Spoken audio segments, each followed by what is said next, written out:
Krishna, Sadhe Pranam, Radhe Radhe. Today, I'm going to discuss about 6 phases of cognitive behavioral therapy. So, the 6 phases of cognitive behavioral therapy are psychological assessment and reconceptualization, skills acquisition, skill implementation, then is generalizability and maintenance and post treatment assessment follow up. Now, take for example the case scenario.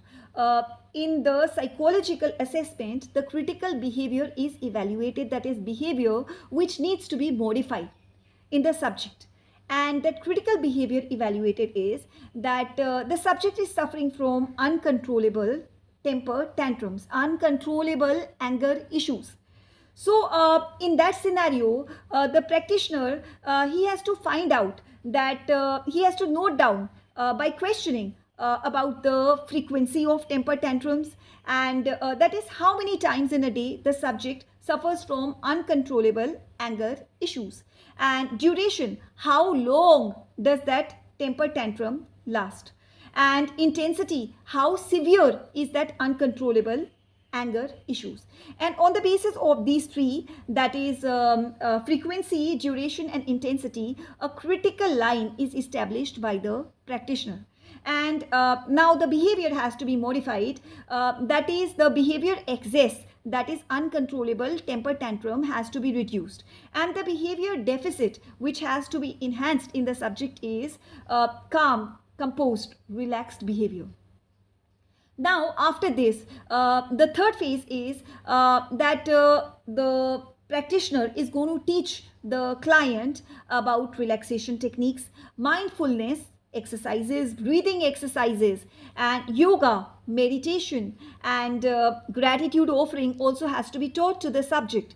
And because this anger usually, though it's a normal emotion, but the root cause of the anger, according to Bhagavad Gita, it is when your desires are not fulfilled, uncontrollable desires, when they are not satisfied, that anger results, and it clouds the mind. So, gratitude offering thus plays an important role. It has to be taught to the subject.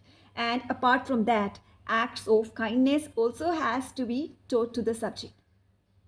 To be kind to others by controlling their anger, and to be kind to your very own self.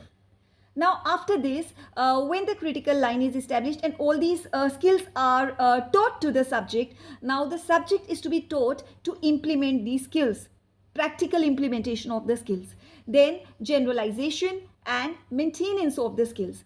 And at the end of the therapy, it has to be evaluated that the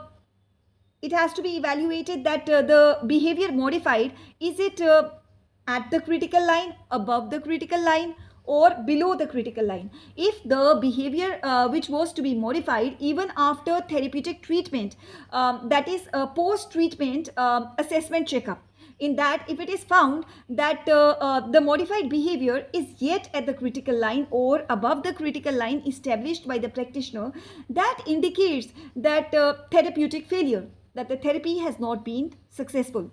But if after the administration of the therapy and after post therapeutic assessment follow up, it is found that the behavior to be modified is very much below the critical line established, that is indicative of the success of cognitive behavioral therapy.